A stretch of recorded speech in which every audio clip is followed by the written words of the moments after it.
আসসালামু আলাইকুম। অন্য মঞ্চের আলোচনায় আজকে আমাদের অতিথি হিসেবে আছেন একদিকে তারেক রহমান জাতীয় সংসদের দক্ষিণ প্লাজার খোলা আকাশের নিচে প্রধানমন্ত্রীত্বের শপথ নিচ্ছেন, অন্যদিকে খুলে যাচ্ছে গত 18 মাস ধরে বন্ধ হয়ে যাওয়া আওয়ামী লীগের অফিস। ঝুলছে শেখ মুজিব এবং শেখ হাসিনার ছবি, উঠছে জাতীয় পতাকা, সাথে সেই স্লোগান জয় বাংলা।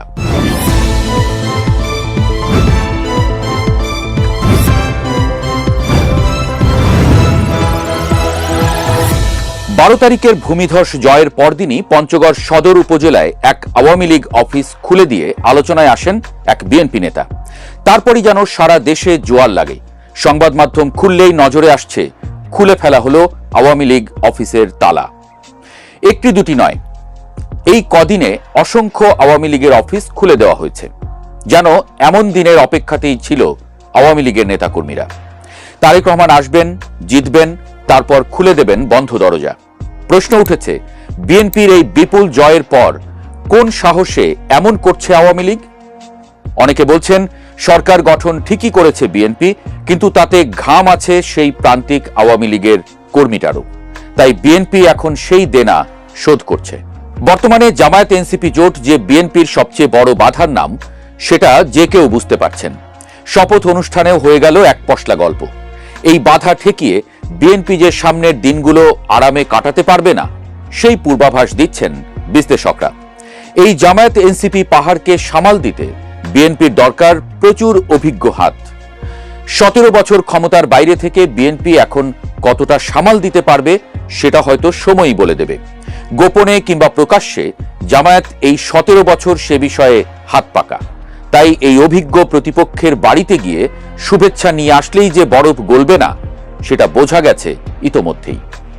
আর বিএনপি খুব ভালো করেই জানে তাদের উপর এবার ভর করেছিল আওয়ামী লীগের ভোটারদের হাত। দায় শোধের ব্যাপারটাও আছে।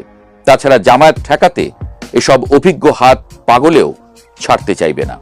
এই যুক্তিতে আওয়ামী লীগের অফিস খুলে দেওয়া বা তাতে আপত্তি না জানানো বিএনপির জন্য বেশ ভালো সিদ্ধান্তই বলছেন বিশ্লেষকরা। দৃশ্যপটটা একটু গভীরভাবে ভাবুন। খুলনার রূপসা কিংবা সোনাডাঙ্গা এলাকার চিত্র। দীর্ঘ 1.5 বছর ধরে যে শার্টার নামানো ছিল, যে তালাটিতে জং ধরে গিয়েছিল, হঠাৎ করেই সেখানে প্রাণের সঞ্চার। খুলনায় যখন আওয়ামী লীগের কার্যালয়টি খোলা হলো, তখন আশেপাশের মানুষের চোখে মুখে ছিল অবিশ্বাস।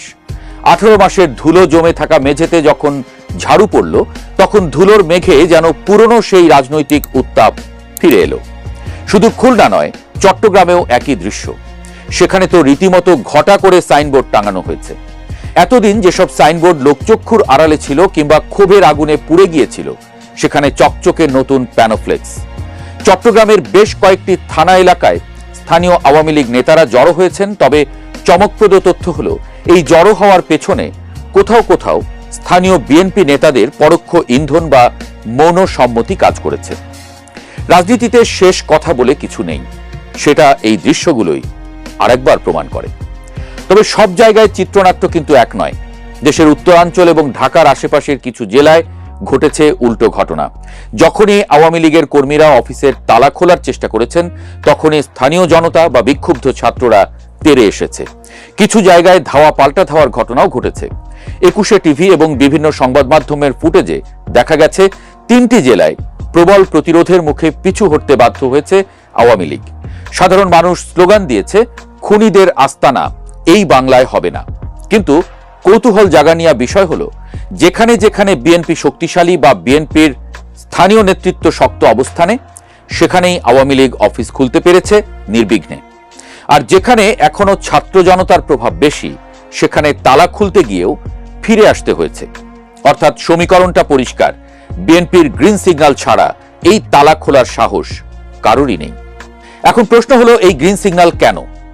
বিশ্লেষকরা বলছেন, গত 1.5 বছরে বিএনপি খুব ভালোভাবেই বুঝেছে যে মাঠের রাজনীতিতে তাদের একক আধিপত্য থাকলেও মিত্র হিসেবে জামায়াত বা এনসিপি জোট ভবিষ্যতে তাদের জন্য গলার কাঁটা হয়ে দাঁড়াতে পারে।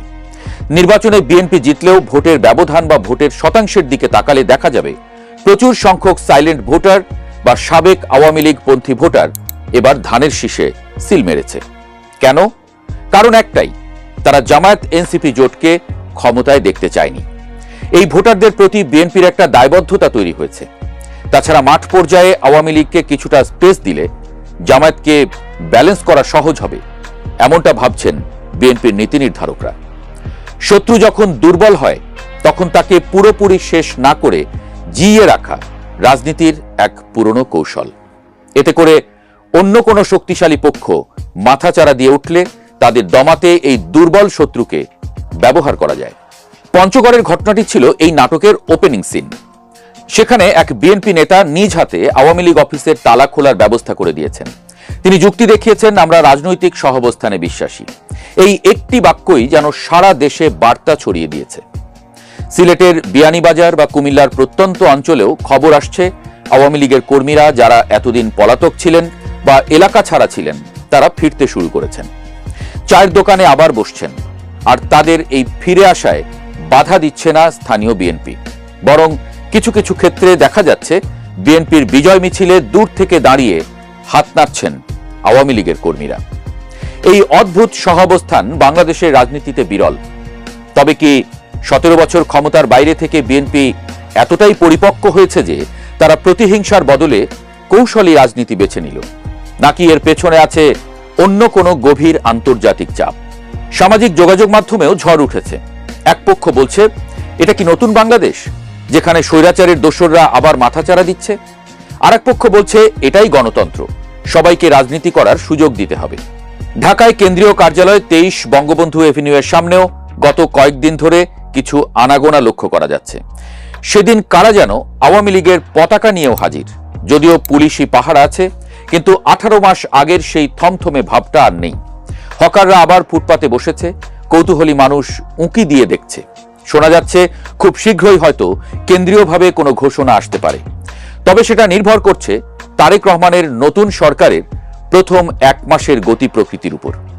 সরকার যদি শুরুতেই চাপে পড়ে তবে হয়তো আওয়ামী লীগকে মাঠে নামার সুযোগ আরো বাড়িয়ে দেয়া হতে পারে, যাতে বিরোধীদের মনোযোগ ভাগ হয়ে যায়।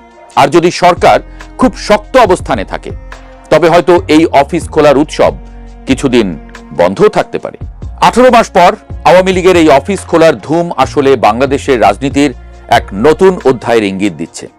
এক সময় যারা একে অপরকে নিশ্চিহ্ন করতে চেয়েছে, আজ ক্ষমতার পালাবদলে যেন তারা একে অপরের পরিপূরক হয়ে উঠছে।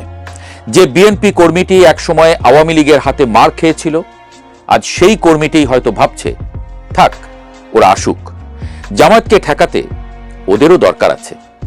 এই মনস্তাত্ত্বিক পরিবর্তনই 2026 সালের নির্বাচনের পরবর্তী সবচেয়ে বড় চমক।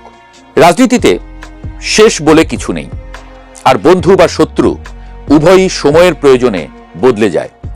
আপাতত তালা খুলেছে, ধুলো ঝেড়েছে, কিন্তু কাল কি হবে সেটা জানতে আমাদেরকে অপেক্ষা করতে হবে।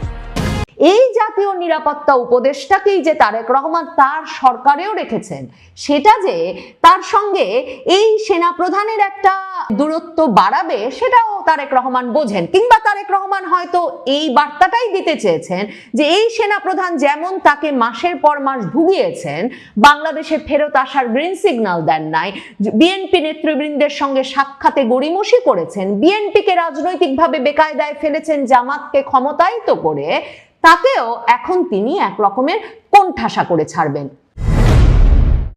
বাংলাদেশের নবনির্বাচিত প্রধানমন্ত্রী তারেক রহমানের সঙ্গে গিয়ে 3 বাহিনী প্রধান সাক্ষাৎ করে এসেছেন। তারেক রহমান যখন দায়িত্ব নিচ্ছেন তখন এমন এক মহা তারকা সেনাপ্রধান বাংলাদেশের দায়িত্বে, যাকে গত 18 মাস ধরে ঘরে ঘরে প্রত্যেকে চেনেন, বাংলাদেশের অনেক রাজনীতিবিদের চেয়ে যার পরিচিতি বেশি এবং যার বিষয়ে বাংলাদেশের প্রায় প্রত্যেক নাগরিকের মতামত আছে।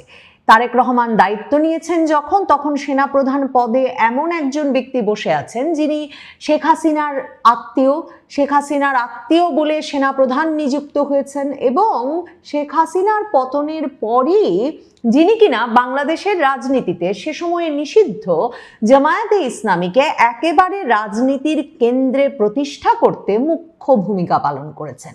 মানে ওয়াকারুজ্জামান হচ্ছেন সেই ব্যক্তি, যে ব্যক্তি কিনা 2024-এর আগস্টে শেখ হাসিনার পতনের পর যখন ধারণা করা হয়েছিল যে খুব দ্রুত একটা নির্বাচন হবে এবং নির্বাচন হলেই সেখানে বিএনপি সরকার ক্ষমতায় আসবে, মানে সমীকরণটা এত সহজ ভাবা হয়েছিল যে একটা অন্তর্বর্তীকালীন নির্বাচনকালীন সরকার গঠিত হবে, তারা মূলত 3-4 মাসের মধ্যে একটা নির্বাচন দিয়ে দেবে, বিএনপি ক্ষমতায় আসবে। তখন ওয়াকারুজ্জামানের একেবারে নেতৃত্বে এবং অনেকের মতেই যোগসাজশে এমন এক সরকার গঠিত হলো যেখানে আন্দোলনে অংশগ্রহণকারী তরুণেরা এসে মুখ্য ভূমিকা পালন করা শুরু করলেন এবং তাদেরকেই প্রধান উপদেষ্টা ডক্টর ইউনূস পর্যন্ত তার নিয়োগকর্তা হিসেবে অভিহিত করে তার কথা মতোই সরকার চালাতে থাকলেন। আর সরকারে মূলত সারা বাংলাদেশ জুড়ে সরকারে প্রশাসনে মূল ক্ষমতার কেন্দ্র হয়ে উঠল জামায়াতে ইসলামী। কাজেই তারেক রহমানের পক্ষে এই সেনাপ্রধানকে বিশ্বাস করা যখন কঠিন, তখন এটাও মনে রাখতে হবে এই সেনাপ্রধান, এই 3 বাহিনী প্রধানের বাহিনী যখন মোতায়েন বাংলাদেশের নির্বাচনকালীন ডিউটিতে, সে সময়ে তারেক রহমান নির্বাচনে বিজয়ী হয়ে আসতে পেরেছেন এবং সারা দেশ জুড়ে তার প্রতিপক্ষ, তার প্রধান প্রতিদ্বন্দ্বী জামায়াতে ইসলামী জাতীয় নাগরিক পার্টি বলেছে যে সারা দেশ জুড়ে প্রশাসন, সেনাবাহিনী, পুলিশ সবাই তাদের বিপক্ষে কাজ করেছে। এবং তারেক রহমান যে ওই যে তাহাজ্জুদ থেকে তার নেতা কর্মীদেরকে বলেছিলেন ভোট কেন্দ্রগুলো পাহারা দিতে, যখন আগের দিন সন্ধ্যাবেলা থেকেই দেশের বিভিন্ন জায়গা থেকে সিল মারার ভিডিও বের হতে থাকলো, ভোট কেন্দ্র দখল হয়ে যাওয়ার খবর বের হয়ে আসতে থাকলো, তখন শেষ পর্যন্ত এই ওয়াকার বাহিনী, এই সেনাবাহিনীর একেবারে খুবই মানে তাদের সক্রিয় এক রকমের ভূমিকার কারণেই এবং তাদের সক্রিয় ব্যবস্থাপনার কারণেই শেষ পর্যন্ত নির্বাচনটা বিএনপি বের করে আনতে পেরেছে, সে বিশ্বাসও বিএনপি নেতৃত্বের মধ্যে প্রবল। এই ওয়াকারুজ্জামানই কিন্তু আবার সেই ওয়াকারুজ্জামান যার সঙ্গে সাক্ষাৎ করতে মির্জা ফখরুল ইসলাম আলমগীরকে একসময় হয়রান হয়ে যেতে হতো এবং সপ্তাহের পর সপ্তাহ অপেক্ষা করার পর তিনি যখন দেখা করতেন, তারপরেও মাসের পর মাস সেনাবাহিনী থেকে, ওয়াকার বাহিনীর কাছ থেকে তাদের নেতা তারেক রহমানকে লন্ডন থেকে বাংলাদেশে ফিরিয়ে আনার ব্যাপারে কোনো গ্রিন সিগন্যাল পায়নি বিএনপি। অথচ জামায়াতে ইসলামীর আমিরের সঙ্গে এই ওয়াকারুজ্জামানের সম্পর্কটা এতই ঘনিষ্ঠ যে এই ওয়াকারুজ্জামান এমনকি নির্বাচনী জোট করবে জামায়াতে ইসলামী এবং এনসিপি, যেদিন এই আনুষ্ঠানিক ঘোষণা এলো দুদলের তরফে, সেদিনও এই ঘোষণা দেওয়ার সংবাদ সম্মেলন করে জামায়াতে ইসলামীর আমির ছুটে গিয়েছিলেন সেনাপ্রধান ওয়াকারুজ্জামানের সঙ্গে সাক্ষাৎ করতে।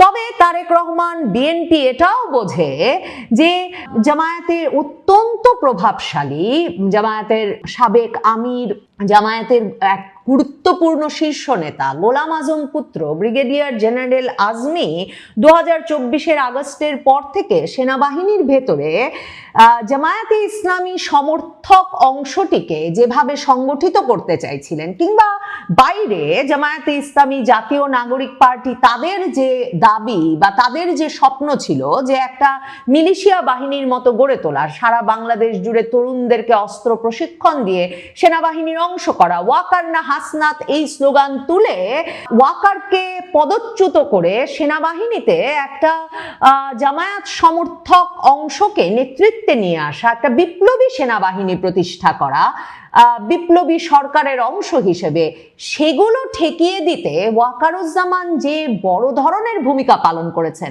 রাষ্ট্রপতি শাহাবুদ্দিন চুপ্পুকে তার পদে ধরে রাখতে, সংবিধানটা বাঁচিয়ে রাখতে এবং নিজের পদ বাঁচাতে সেনাপ্রধান হিসেবে, সেটাই যে শেষ পর্যন্ত বাংলাদেশকে একটা সংসদ নির্বাচনের দিকে নিয়ে যেতে পেরেছে, তারেক রহমান আবার সেটাও বোঝেন। কাজেই এই ওয়াকার বাহিনী, এই ওয়াকারুজ্জামানের সঙ্গে বিশ্বস্ততার সম্পর্ক হওয়া, কিংবা এই বিমান বাহিনী প্রধান হাসান মাহমুদ খানের সঙ্গে, যিনি কিনা শেখ হাসিনার সঙ্গে তার বিশ্বস্ততম বিমান বাহিনী প্রধান হিসেবে একেবারে সামরিক বিমানে করে শেখ হাসিনাকে দিল্লি পর্যন্ত পৌঁছে দিয়ে তবে বাংলাদেশ ফিরেছেন, এদের সঙ্গে শেখ হাসিনা নিয়োগ করা এই 3 বাহিনী প্রধানের সঙ্গে একটা বিশ্বস্ততার সম্পর্ক গড়ে ওঠা তারেক রহমানের মুশকিল বটে, তবে এই মুহূর্তে আপাতত যে এরা জামায়াতে ইসলামীর নিয়ন্ত্রণ মুক্ত রেখে সেনাবাহিনীকে একটা নির্বাচন বের করে এনে তাকে ক্ষমতায় বসানোর পুরো ব্যবস্থাটা করে দিয়েছেন,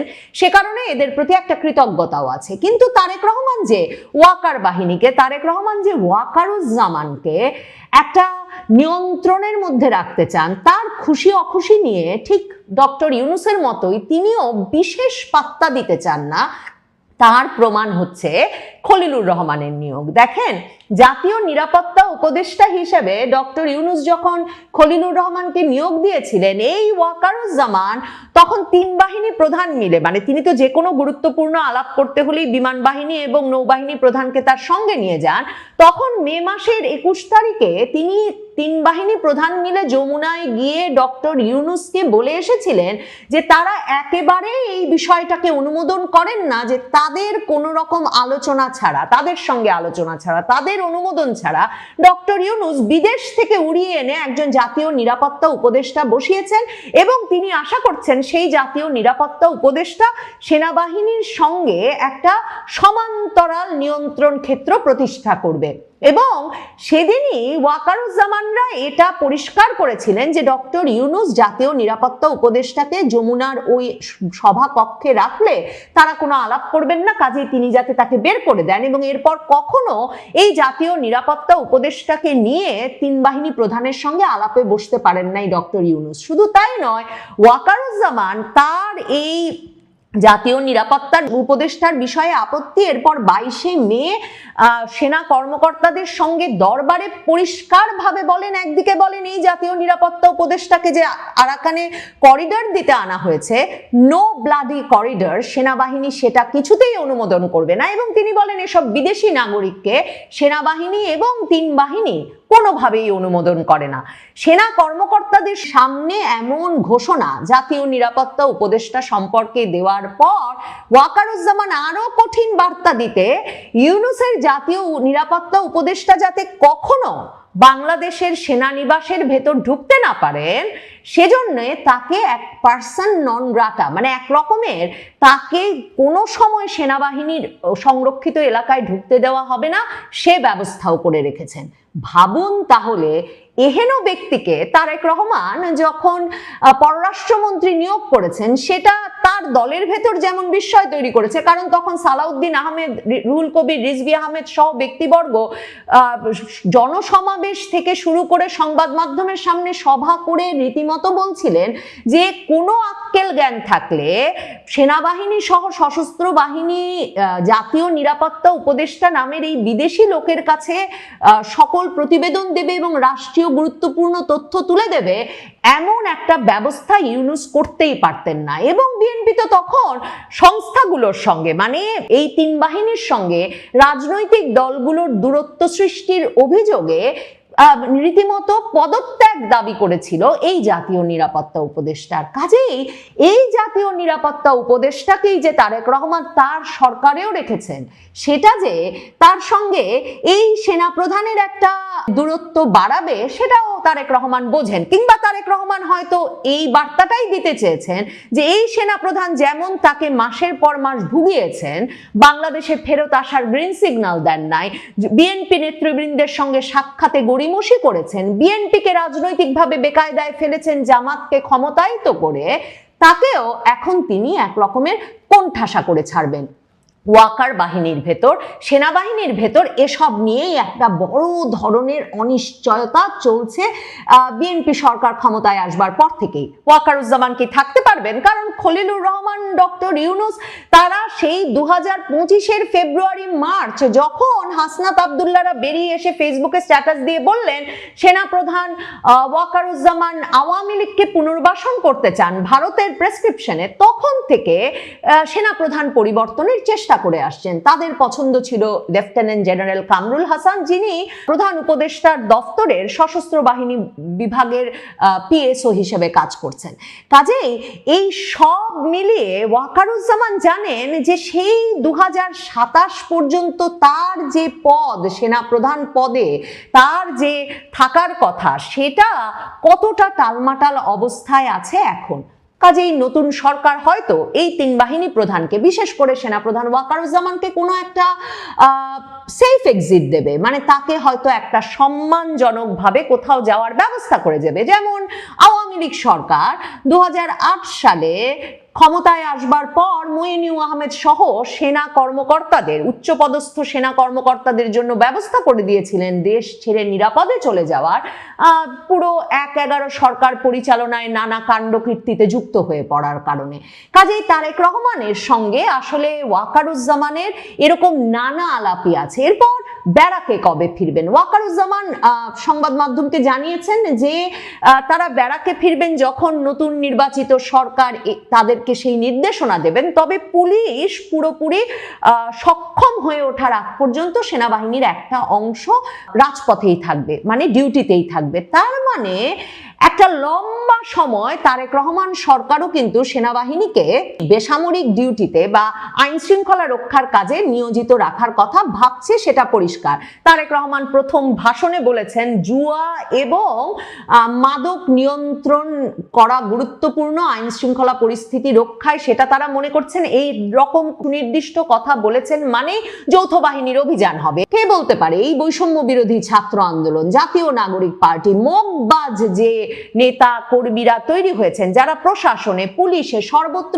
নিজেদের মতো করে চালানোর চেষ্টা করছেন, মানে এই যে থানায় গিয়ে পায়ের উপর পা তুলে ঘন্টার পর ঘন্টা বসে থাকছেন, কাকে গ্রেফতার করতে হবে, কাকে জামিন দিতে হবে, এসব ঠিক করছেন। এগুলোকে নিয়ন্ত্রণে আনতে তারেক রহমান সম্ভবত সেনাবাহিনীকে এই সময়ে ব্যবহার করতে চাইবেন জুয়া এবং মাদক নিয়ন্ত্রণে আনার নামে কোনো যৌথ অভিযান পরিচালনা করে।